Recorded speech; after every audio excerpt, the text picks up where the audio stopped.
মুর্শিদাবাদে এই যে ঘটনাটা ঘটছে, হিন্দুদের ওপর অত্যাচার হচ্ছে, আক্রমণ হচ্ছে, হিন্দুদের ঘরবাড়ি জ্বালিয়ে দেওয়া হচ্ছে, মন্দির মন্দির পুড়িয়ে দেওয়া হচ্ছে, এটা কি ওয়াকআপ বিলের প্রতিবাদ জানানো হচ্ছে? এরকম করে কি প্রতিবাদ জানানো হয়? আরে তোদের তো দেখে চাকরিহারা প্রার্থীদের দেখে শেখা উচিত যে তারা কি করে হচ্ছে রাস্তায় বসে না খেয়ে না দেয়ে কী করে আন্দোলন করছে। আন্দোলন তো এভাবেই হয়, আন্দোলন এটা নয়।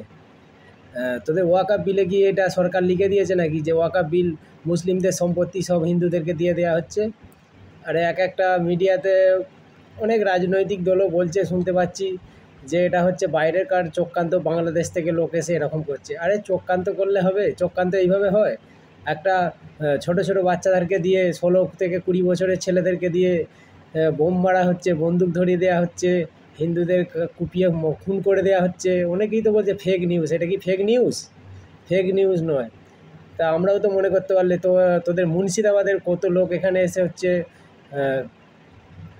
রাজমিস্ত্রির কাজ করে খাচ্ছে, তাদেরকেও তো ধরে ধরে পিটতে পারি আমরা মনে করতে পারলে। কিন্তু না, আমরা সেরকমটা করি না। আমরা সবাইকে ভাই ভাই মনে করে সবাইকে সাথে নিয়ে চলতে শিখেছি। এটাই হচ্ছে হিন্দু। আর অনেক বলতে এটাকে অনেক নিউজে বলতে চাইছে এটা হচ্ছে ফেক নিউজ ছড়াচ্ছে। ফেক নিউজ নয় এগুলো। ফেক নিউজ যদি হয় তাহলে ওই মা বোনেদের চোখের জল, এগুলো কি ফেক নিউজ? 450 হিন্দু পরিবার মুর্শিদাবাদ থেকে পালিয়ে এসে মালদায় এসে উঠেছে। তবে যারা ওখান থেকে পালিয়ে এসছে তাদেরকে একটা কথাই বলবো, পালিয়ে না গিয়ে তাদের প্রতিবাদ করো।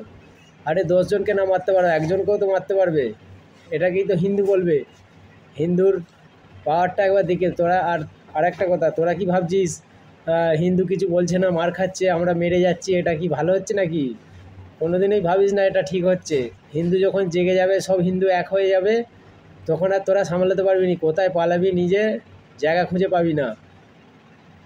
আমার ভিডিওটা যে যে দেখছে সেটা যদি ঠিক হিন্দু হয়, প্রত্যেকজনকে বলবো প্রত্যেকজনদের গাড়ি বা কার, সাইকেল, যার যেরকম যানবাহন আছে সব যানবাহনে একটা করে হিন্দুদের দেবতাদের একটা করে ধ্বজ লাগানো উচিত।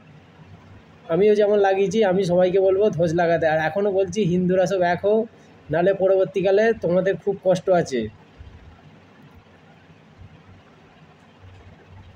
এই বলে আমার বক্তব্য শেষ করছি। তোমাদের মতামত আমার কমেন্টে এসে জানিয়ে যাবে। আর এই ওয়াকআপ বিল নিয়ে যদি ভুল কিছু সরকার করে থাকে সেটাও আমার কমেন্টে এসে জানিয়ে যাবে, মুসলিম ভাইদেরকে বলছি। আর এইসব বন্ধ করো, না হলে এবার পরবর্তীতে আমরা পদক্ষেপ করতে বাধ্য হব। জয় শ্রীরাম, জয় ভারত।